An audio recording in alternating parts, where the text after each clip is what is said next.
Murphy's Law says that the quickest way to find an accurate answer is to post incorrect information on the internet because somebody will correct you. Business is messy and unpredictable. Sometimes lonely. So lonely. So lonely. And inspiration can often come from really weird places. We pick up where the bullet point blogs and the highlight reels leave off. We start with the stories. So here's my story. It involves an extensive software product whose sole purpose was to tell pastries apart, to distinguish one sort of pastry from another. Like a croissant from a bear claw from some other sort of shaped Danish. And okay. So this is where it comes from. There was a small I'm gonna need an explanation. Yes. There's a bakery chain in Japan that commissioned this software. And the reason was that, according to this bakery chain, and maybe it's true, the Japanese consumer did not like pastries to be in either plastic containers or wrapped because they didn't think that they were fresh. When they saw a pastry in one of these clamshell plastic things or wrapped, they didn't think they were fresh. And so they would bring these pastries, just the pastries, up to the counter. Now, this particular place sold over 40 different types of pastries. And that meant their cashiers would have to distinguish between the pastries, and it would take an inordinately long time to either train the cashiers to do this, or for the cashiers who had been trained to do this and then package them up. And so what the owners of this chain thought was, if we could get software, we could just scan the pastries. And it would come up, it would tell them what they were. Then the cashiers could actually spend the time doing small talk with the customers or entering some other things or maybe upselling or whatever. Without fretting over bear claw versus chocolate croissant. Yes. Yeah, okay. So it took the software company, and anybody who has ever tried to develop custom software knows the perils of this, took the software company an inordinately long time to come up with this software. And I want to say it's kind of like 10 years. So I will, 10 years. And they almost went out of business during the recession, 2008, 2009. But the software company persevered, and they came out with this software. And it was, by all accounts, amazing. It worked exactly the way it should. And the customers were happy. The bakery chain was happy. It was really going like clockwork. And one of the customers happened to be an oncologist. And he was amazed. I feel like you were making all of this up. No. And then I was going to say a unicorn, and then a unicorn. Anyway, so proceed. One of the customers happened to be an oncologist. And if I have some of the facts slightly wrong, I apologize. We might get something corrected, but this is the gist of the story. Anyway, one of the customers happened to be an oncologist, and he saw the software and was just amazed by it. But then he thought, I wonder if that software, instead of just scanning the pastries, would work if you had it look through a microscope.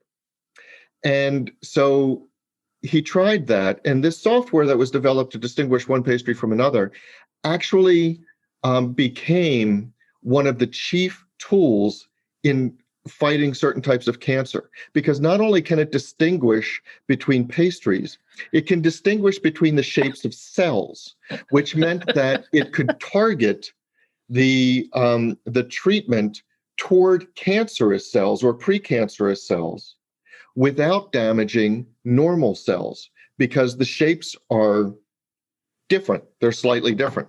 So that's... I am okay. I have so many places to take this, like weird, but keep going. No, so anyway, I wanted to talk about those kind of unintended consequences. And one more thing I'll add when I say, do I have this little fact wrong or that fact wrong, or somebody says it wasn't in Japan, it was in Manchuria, it was Japan. But anyway, it reminds me of this post that I saw where somebody says, Murphy's Law says They posted this. Murphy's Law says that the quickest way to find an accurate answer is to post incorrect information on the internet because somebody will correct you. And underneath that post was the comment, "That's not Murphy's Law, that's Cunningham's Law." To which the person said, See? So I would invite anybody to correct me on parts of the story. And before I go on, let me just ask you a question. Where could somebody post their corrections, Jody? Well, Elliot, as we put on our Vanna White voices. So if you go to sohere'smystory.com, there are links to both the Facebook page where we have an ongoing conversation with the group, but there is also a very exciting thing there where you can text us. And there's a second step you have to make sure you do. Otherwise, we don't get your first message. But as long as you sort of verify your contact information, you can text us straight from there. And if I could remember the phone number right off the top of my head, I would tell you what that is. But you can get it from sohere'smystory.com. And if I find it here in a second, I'll actually read you our actual number that you can just straight up text us straight from your phone. And I don't see it, but I'll mention it in a minute. The reason you probably can't remember it off the top of your head is because there's no way to make a word out of it. No, there isn't. I was so bummed. We had no control over what our phone number would be for this text service with it. I'm really enjoying. I've gotten to talk to some people who've been long-term listeners that I've never gotten to speak to before we hadn't heard from. They didn't join the group. So that's been really cool. But yeah, we had no control over the number. And I was like, whatever it is, I'll just figure out a word. And even if it's a goofy word, it doesn't matter. There are literally no words that this phone number makes, which is really unfortunate. But anyway, I will just go to the website. So here's mystory.com. That's okay. The fastest way to get So while we're waiting for our listeners to comment and correct me, whatever, I didn't know whether you had any comments whatsoever on our story or whether we should just end the episode here. Well, I was half tempted to just do that, actually, because I was like, that's a great story. And we'll just let people make up their own episode from there. But I do have a few things to say. Some of them are important and some of them are not. So first of all, pastries are my Achilles heel I cannot say no to pastries. Pastries are I'm salivating while we're talking about pastries. Well done pastries are my favorite thing in the world. So I would actually love to go through the long, arduous process of being trained which pastries are which. I was just imagining them laid out in front of me. I'm like, I think I have to taste the bear claw again to see which one that one is. Wait, another chocolate croissant, please. I need more training. But then hysterically, not knowing where your story was going, I was kind of laughing in the beginning or at one point because, people toiling away on software to tell pastries apart. And you actually used the word, they persevered. And where I was going to take the episode, one thought that I was going to look at is where do you dig in? Normally, if you need to persevere, you dig down into some bigger why. This is worth this effort and frustration. Yeah. Right. This work matters. And there's a reason that we should keep on grinding and working. And I'm like, where do you dig when the why is so someone can tell pastries apart? You're like, but the work matters. No, it doesn't. No, it doesn't. It doesn't matter. But obviously it did. And so what the real message that I think here is there's such platitudes about, fail fast and if something's not working, do something different and all this kind of stuff. And all that's true. And I think one of the hardest things about entrepreneurship and business and all this stuff is that for every single guiding principle that you can find and use, there are fantastic examples of why that guiding principle is wrong and useless and backwards. And so, you can give people advice of don't keep trying something that seems like it doesn't matter and whatnot. But this ended up being a really important thing. It led to, I don't remember all the details of the story, but it's the same kind of thing with with how stickies were invented, sticky tabs, that was an accident. That was a thing gone wrong, led to something else that actually, and in yet another story, I can't remember any of the details. There was some major move forward in combating AIDS, HIV and AIDS, that also came out of something really backwards. I don't remember what it was, but I just remember thinking about it at the time. I was like, wow, that like had someone not stuck with a thing that felt like failure over and over and over again, this really, really important thing would have never been discovered. But then there's also the fascinating thing of the only reason the connection was there was because of the oncologist. And so it does kind of also have that butterfly effect of the little things being picked up and where do they go? Well, I do think that so there are a couple of things. One is, science is full of those examples. Like I recently read that they successfully were able to wipe certain memories from the brains of rats. Whoa. Yeah. And first of all, how did they know? Well, okay, now I can think of how. Yeah, Never mind. But well, he made that face right. Like I don't remember what this. but you think, okay, well, maybe this has applicability, but maybe not. Maybe you're just trying to see and spark that serendipitous thing, like the oncologist standing in line with his pastry. But the larger point that I was reminded of when you were talking about is the connection with the larger mission, because it is easy. If you're working at, like in Baltimore, there was House of Ruth, for battered women. And you, of course, you can connect with that message and the good you're doing if you're working there, if you're supporting that, et cetera. Like if when you're tired and run down, you could be like, but this work matters. It absolutely matters. Whether you're working with the homeless population or any one of a number of wonderful causes. But, what if you're working in, I guess, the jobs that are 95%, which is, okay, I'm doing, some accounting work for this construction company, or I'm doing search engine optimization, or I'm doing whatever. And those are important. They're certainly important jobs to the customers or the end users.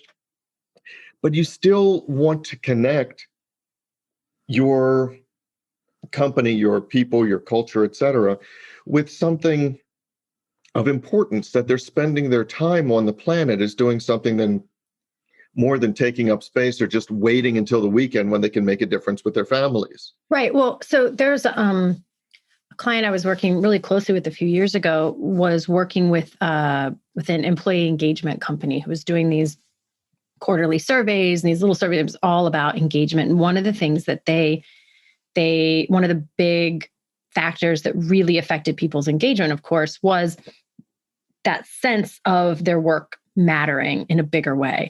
And it was really interesting because there was a real tendency to assume that meant it had to be this, Mother Teresa-esque, kind of healing something, something bigger in the kind of in the world.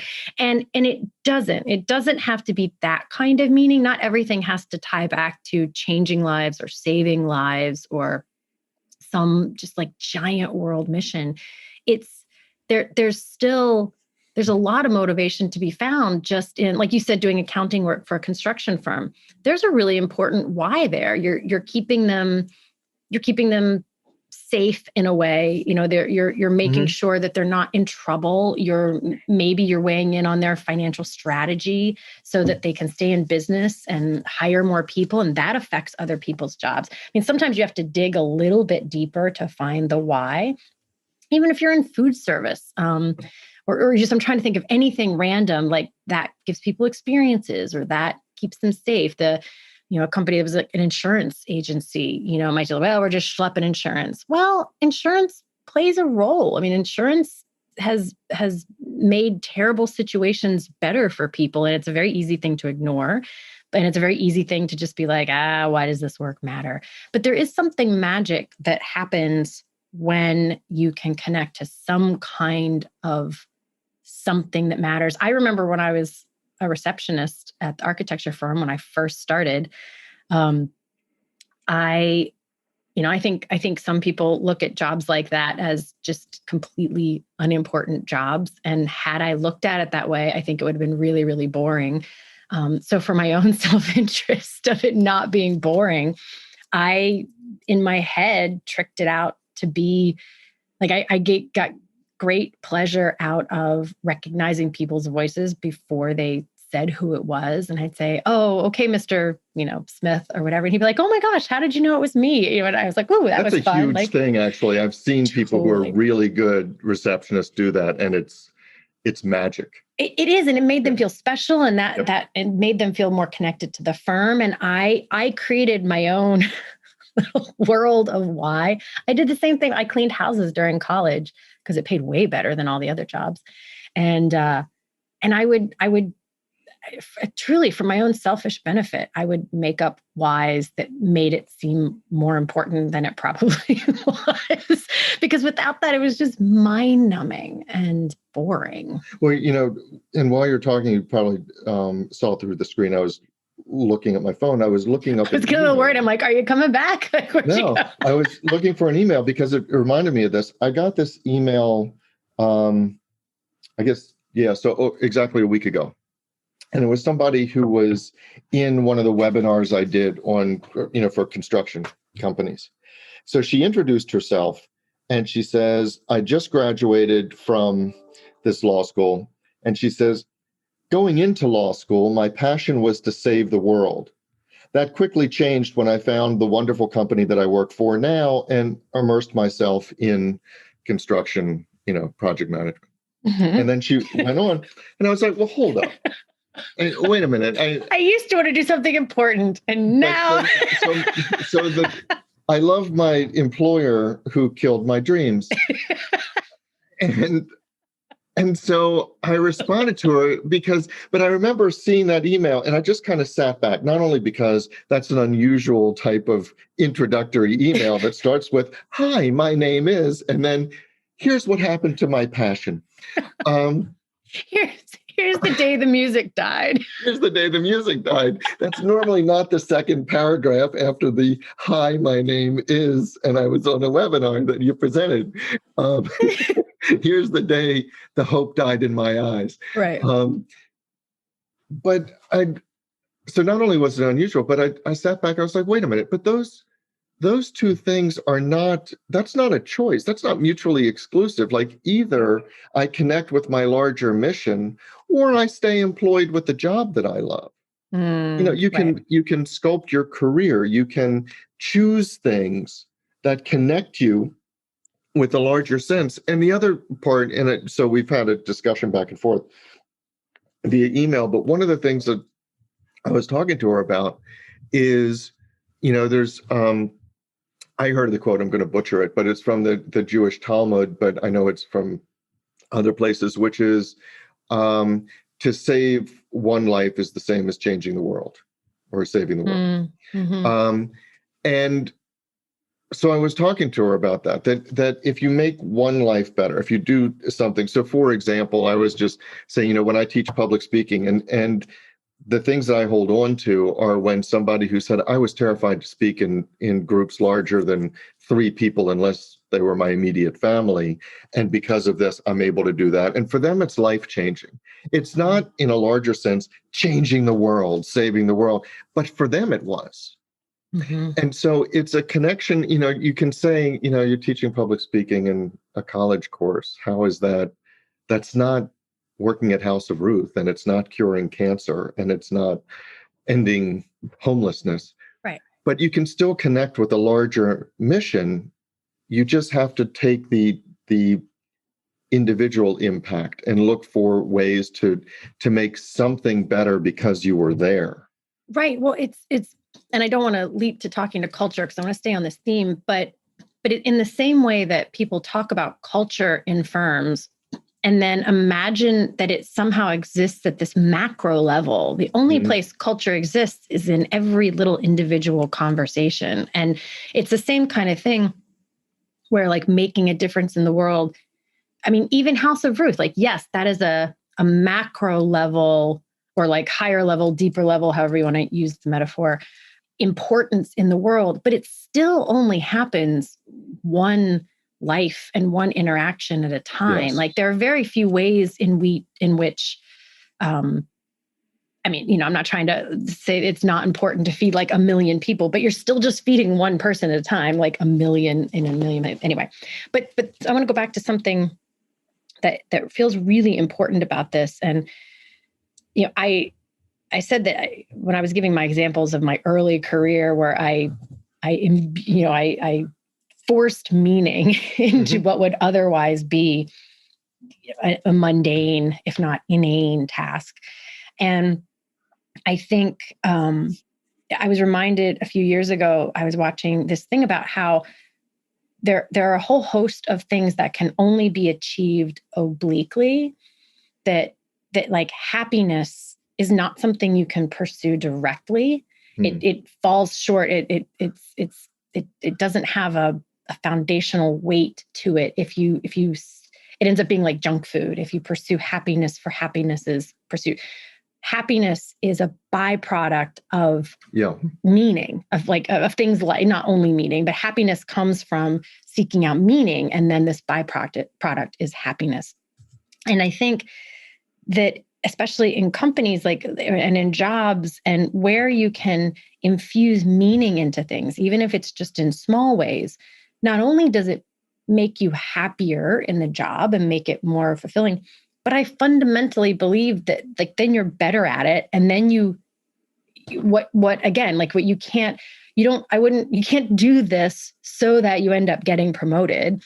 But I will say that me making that receptionist job fun and really going over the top about it was why I got offered the marketing job.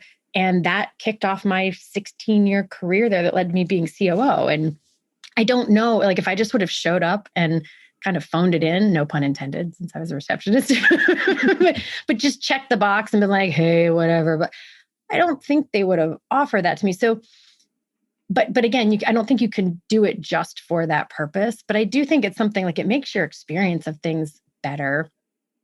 As I say that, I should probably, yesterday I was trying to fill out my kids' school forms, which I have made them do the past couple of years, but all the forms you have to fill out for them to go the next year, which I literally feel like slitting my wrists doing that stuff. So I don't know, maybe I'll take my own advice and try to find something fun and meaningful in it. But it's a hard thing to do. But I do think there's value in finding some kind of meaning or purpose in even small, silly stuff. But and it reminds me to a certain extent of this podcast, because no, I'll tell you why. Meaningless, mundane stuff. Well, no, it's more a matter of when you said you don't get to happiness by going directly towards it. You find it obliquely. You and I enjoyed these conversations. We felt that there was a value in the conversations, and we certainly have an overall feeling about it shouldn't be lonely leading an organization. It doesn't, but at the same time, we routinely hear from people in our community about the consequences we didn't anticipate from this episode or that episode, or how they put it through their own filter. And you and I have often talked about the fact that if we decide to record and we say, okay, the lesson we want to teach or the point we want to make in this episode is whatever. Yeah. We don't wind up using it because the discussion sucks. No, it really does. It really does. Really stinks. But when we say, hey, this was a story, this kind of started taking up brain cells and my neurons were fine. This happened, or this story, or I read this, or and I have whatever. No idea where it's going to go. No idea where it's going to go. And those have been some of our most successful episodes as judged by how much they resonate in the comments we get. Because we didn't go directly at, this is the point. But by engaging in this whole process, it seems that we hopefully have imparted some value to other people, and from the comments we've done. So it's finding it's having the faith in the process and in the conversations, and finding meaning in the conversations, and having faith that there's going to be a positive result in that, And I would add one more thing to that, because I think it's also a really important part of that. There's faith in the positive result, and then also faith in the bigger picture, because sometimes it's not such a great episode. You're like, it doesn't, but I think it's an important thing. I'm not even pointing that in a self-deprecating way. I think it's really important that, part of any kind of faith or hope or trust is that it doesn't always work. You're not always knocking it out of the ballpark, but that's like trusting the process in the moment and then trusting the overarching process. Because I've part of the reason we wanted to find more ways to hear from more listeners, and I do have the number now, by the way. Oh, there you go. But first I want to say this because it's truly heartfelt. Part of the reason we wanted to hear from more people is we had a number of people say that, during the pandemic that we were like a connection to something that felt really important. They felt less lonely and isolated because they felt part of this conversation, or that we were one of the few shows that they stuck with through, that they kept coming back to. And that there have been more than enough times where you and I are like, why are we doing this? This is silly. We should just focus on our businesses or whatever. And that's really meaningful. So I think any way that you can connect to things of meaning has value for yourself, but then also to other people, especially if you share it. So if you have, if the Facebook group is not your thing, but you would like to be in conversation with us, if you text us at 410-632-6894, then, and as long as you do that little second step, then we will get and then we can text back and forth. And it's been really fun. I've been enjoying it. So that's our story. But the discussion doesn't have to end here. No, it does not. In fact, we don't want it to. No, we don't. That is why we actually have our private Facebook group, which we started to make sure that we could get your comments, your rants, your thoughts, your stories. Your stories. You can find links to that group as well as show notes and links to subscribe via email and how to find us just about anywhere you can possibly find podcasts at sohere'smystory.com. And you can also find us on Facebook and Twitter at SHMS Podcast. And since we know it takes a village. Yes, it does. We'd like to thank our village, our super talented, incredibly patient team. And occasionally snarky team. Yeah, but in the best of ways. In the best of ways. Snarky. Yes. Good mockery. So a huge shout out to the people who actually help us produce our show. First, our sound engineer, Tom Hansen. Thanks to Christy Schmier for our brilliant show notes and all the other fantastic writing she does for us. And to Taylor Mathauer for doing just a little bit of everything. Including wrangling us. Which is no small feat. No, it's not. This is Jody Hume. And I'm Elliot Wagenheim. And you've been listening to So Here's My Story.